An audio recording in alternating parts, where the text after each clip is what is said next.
Halo teman-teman kelas 5 di seluruh Nusantara. Senang sekali Kak Angga hari ini bisa belajar bersama kalian. Oh iya, teman-teman sudah berolahraga belum hari ini? Kalau sudah, yuk kita mulai pelajaran kita hari ini. Sebelum itu, kita berdoa dulu ya.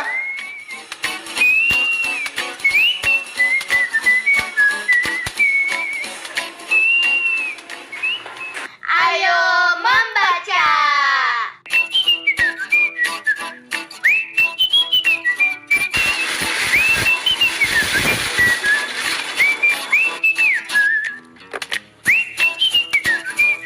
Teman-teman, sebaiknya sampah organik, sisa memasak, atau sisa makanan kita jadikan kompos. Selain bermanfaat, juga mengurangi polusi sampah yang ada. Teman-teman tahu tidak? Sampah di pembuangan sampah akhir itu bisa menjadi gunungan sampah yang sangat berbahaya. Contohnya seperti kasus berikut ini.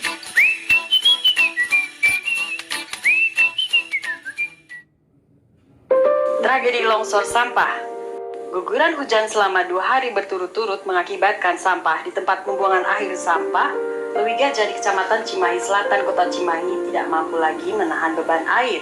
Gunungan sampah setinggi 50-70 meter ini akhirnya longsor. Jutaan kubik sampah mengalir deras dan menimbun puluhan rumah di Kecamatan Batu Jajar dan Cimahi Selatan, Jawa Barat. Tragedi ironis ini terjadi pada tanggal 21 Februari 2005 dini hari saat warga tertidur lelap. Diperkirakan sebanyak 143 jiwa meninggal. Peristiwa ini menghebohkan tidak hanya masyarakat Indonesia tapi dunia. Banyak institusi yang akhirnya sadar tentang pentingnya pengelolaan sampah yang baik dan benar. Untuk mengenang tragedi ini, setiap tanggal 21 Februari diperingati sebagai Hari Peduli Sampah Nasional atau HPSN. Serem juga ya teman-teman. Mudah-mudahan di daerah teman-teman gak pernah ada ya kejadian seperti itu. Nah, setelah membaca artikel tadi, teman-teman coba menjawab pertanyaan berikut ini. Apa ide utama paragraf pertama teks tersebut?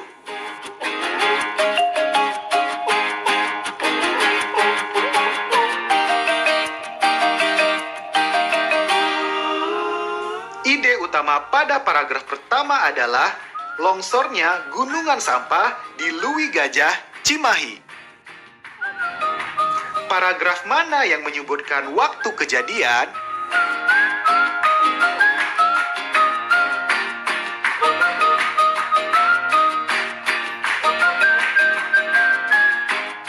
Paragraf ketiga, yaitu 21 Februari 2005. Tuliskan kalimat dalam teks yang menunjukkan jumlah korban dalam peristiwa ini.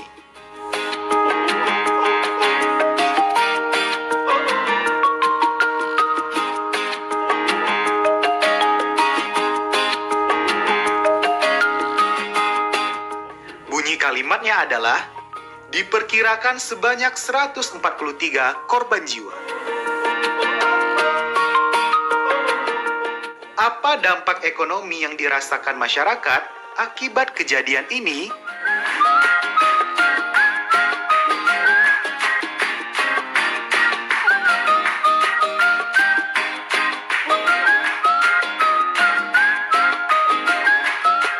Ya, betul sekali. Tragedi ini mengakibatkan banyak masyarakat yang kehilangan rumah dan harta bendanya. Ayo menulis. Nah teman-teman, setelah membaca artikel tadi, sekarang saatnya kalian tulis di buku kerja kalian, buat 5 pertanyaan tentang artikel tersebut. Dengan menggunakan kata tanya, apa, mengapa, di mana, kapan, dan bagaimana. Lihat contoh tabelnya berikut ini.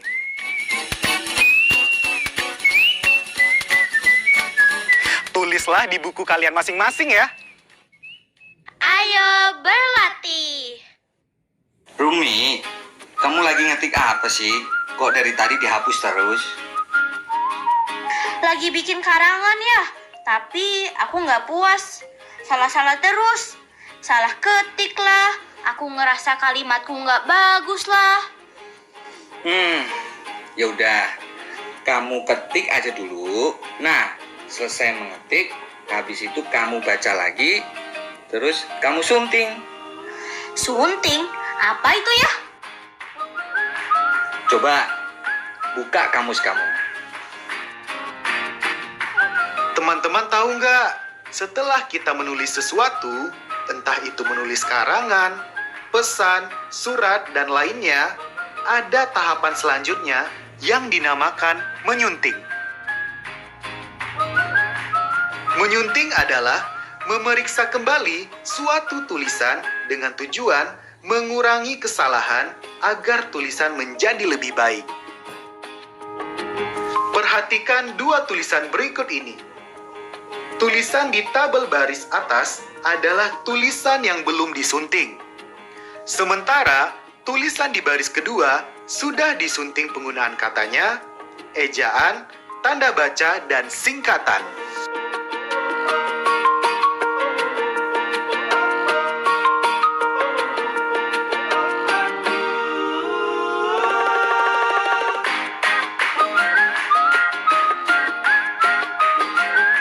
Coba, bagian manakah dari tulisan pertama yang sudah disunting?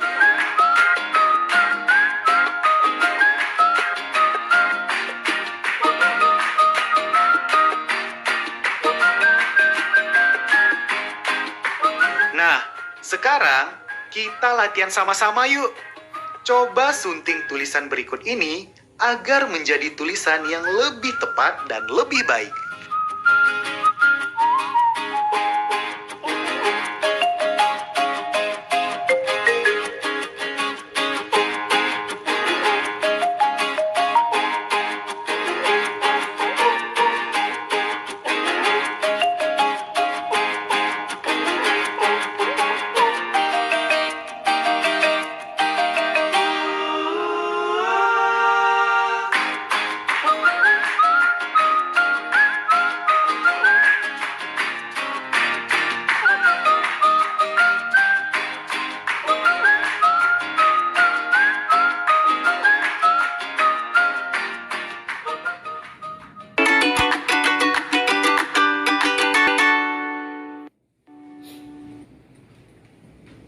Ayo berhitung. Ayah lagi ngapain sih? Ini, ayah lagi mengunduh file. Masih lama ya? Enggak, tinggal 10% lagi sih. Tapi masih 7 menit lagi. Kenapa? Aku udah selesai menyunting tulisan aku. Ayah mau baca nggak? Oke, boleh. Berikut ini adalah file yang diunduh oleh Ayah Rumi. Bisakah kalian menghitung berapa lama waktu yang diperlukan untuk mengunduh file ini? Cara menghitungnya sama seperti yang sudah dijelaskan kemarin ya.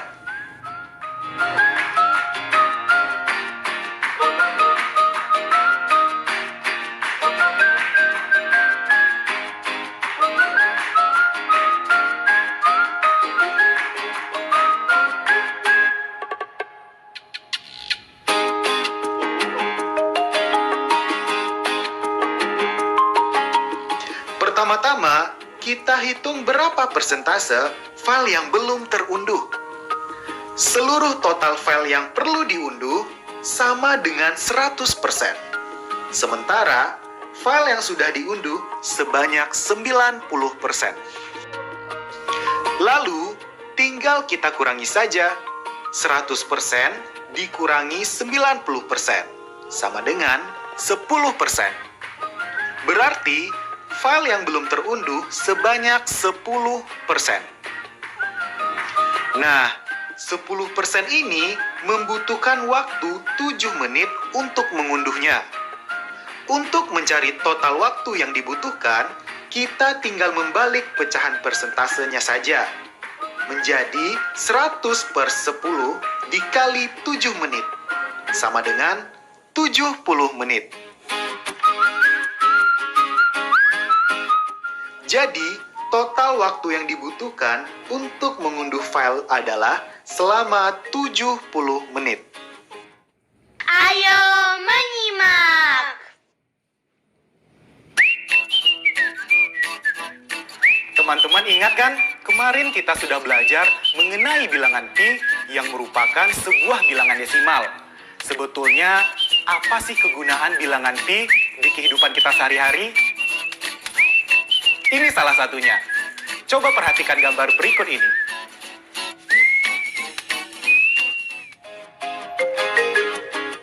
Daerah yang berada dalam lingkaran merupakan daerah yang terdampak gempa dan dapat merasakan gempa bumi yang terjadi. Jadi, kita ingin mengetahui luas daerah yang terdampak gempa. Maka, luas lingkaran dapat digunakan untuk menyelesaikan masalah tersebut. Misalnya, pada ilustrasi ini, diketahui perkiraan jari-jari lingkaran adalah 500 km. Maka, luas daerah terdampak gempa yang dapat diperkirakan adalah 3,14 dikali 500 pangkat 2, sama dengan 785.000. Jadi, luas daerah terdampak gempa pada gambar peta tersebut adalah 785.000 km. Ayo mencoba. Tahukah kamu mengapa gunung berapi meletus dan mengeluarkan magma?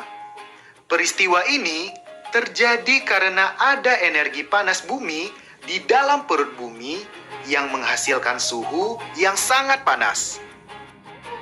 Ada beberapa dampak positif dari energi panas bumi dan meletusnya gunung berapi. Salah satunya adalah terbentuknya sumber air panas yang merupakan hasil perpindahan kalor dari panas bumi ke permukaan. Nah, teman-teman, coba jawab pertanyaan berikut ini ya. Pada sumber air panas di wilayah meletusnya gunung berapi, suhu air meningkat sebanyak 0,5 kali. Diketahui, suhu awal sumber air panas sebelum meletusnya gunung berapi adalah 37 derajat Celcius. Berapakah suhu setelah terjadi peningkatan?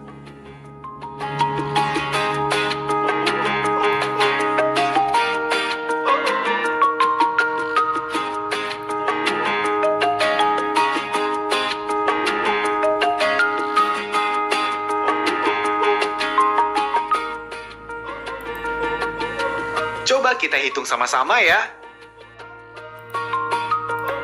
Pertama-tama, kita hitung berapa derajat peningkatan suhunya. Karena peningkatannya sebanyak 0,5 kali dari suhu awal, maka derajat peningkatan suhu sama dengan suhu awal dikali 0,5, sama dengan 37 dikali 0,5 sama dengan 18,5. Jadi, suhu setelah terjadi peningkatan adalah 37 derajat ditambah 18,5 derajat sama dengan 55,5 derajat Celcius. Pertanyaan kedua, sebuah wilayah yang terkena dampak bencana meletusnya gunung berapi akan diukur ulang dan akan digunakan kembali sebagai pemukiman warga seperti denah berikut. Gambar ini merupakan dengan ukuran masing-masing lahan. Setiap lahan untuk masing-masing rumah akan dikelilingi dengan seutas tali sebagai batas. Panjang tali yang dibutuhkan adalah 51,6 meter. Jika panjang lahan 13,3 meter, berapakah lebarnya? Cara menghitungnya, kita bisa menggunakan rumus keliling persegi.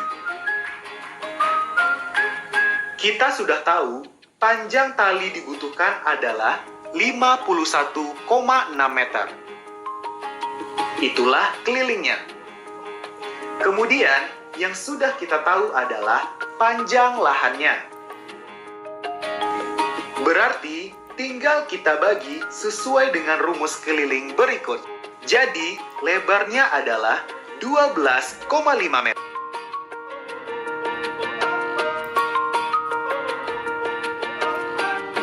Jawablah pertanyaan berikut ini di buku kerja kalian. Pertanyaan pertama. Terdampak sebuah lahan terdampak tsunami, luasnya 74,75 meter persegi.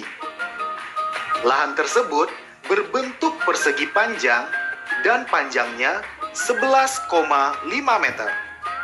Berapakah lebar lahan tersebut?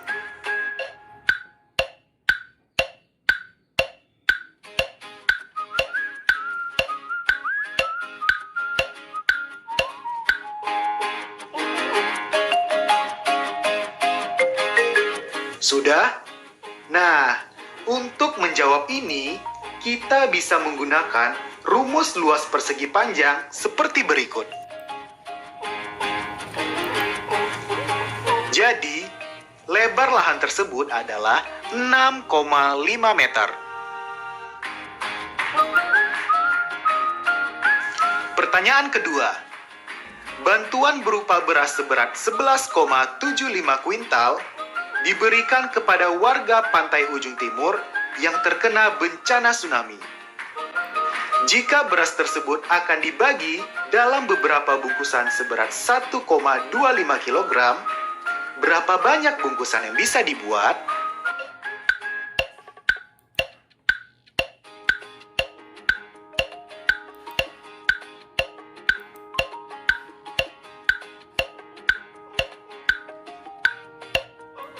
Kalian sudah selesai menghitung? Kita cek sama-sama ya. Untuk mencari berapa banyaknya bungkusan, kita bisa gunakan cara berikut. Jangan lupa, kita ubah dulu kuintal menjadi kilogram.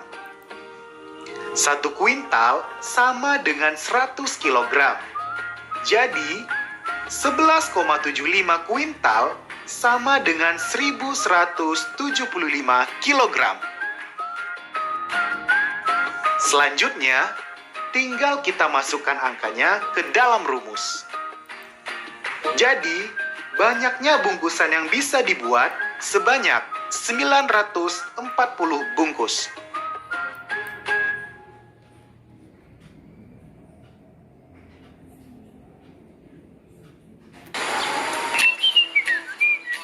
Teman-teman, Kak Angga sudah melengkapi buku tanggap bencana punya Kak Angga dengan ilustrasi. Nah, selanjutnya hal yang harus kalian lakukan adalah menyusun halaman-halaman yang sudah kalian tulis. Dimulai dari judul buku. Setelah itu, kata pengantar, daftar isi, dan juga daftar pustaka. Oh iya, kalian jangan lupa tambahkan nomor halaman di sudut kanan buku atau di atas buku, atau juga di tengah bawah buku. Apabila ada yang ingin kalian tanyakan, silahkan tanyakan ke guru kalian ya. Semangat mengerjakan! Refleksi. Teman-teman, pelajaran hari ini terasa cepat sekali ya. Masihkah kalian ingat artikel yang kalian baca di awal pelajaran kita hari ini? Dapatkah kalian mengetahui apa ide utama artikel tersebut? Lalu, dapatkah kalian membuat pertanyaan menggunakan kata apa, mengapa, kapan, di mana, dan bagaimana? Berdasarkan artikel tersebut,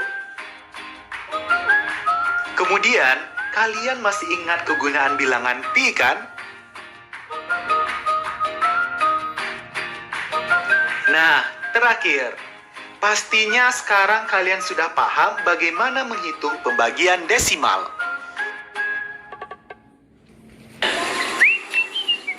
Sambil mengerjakan proyek kita minggu ini, jangan lupa berlatih terus ya di rumah agar ilmu yang kita dapat hari ini bisa terasah. Tetap semangat, sampai jumpa besok!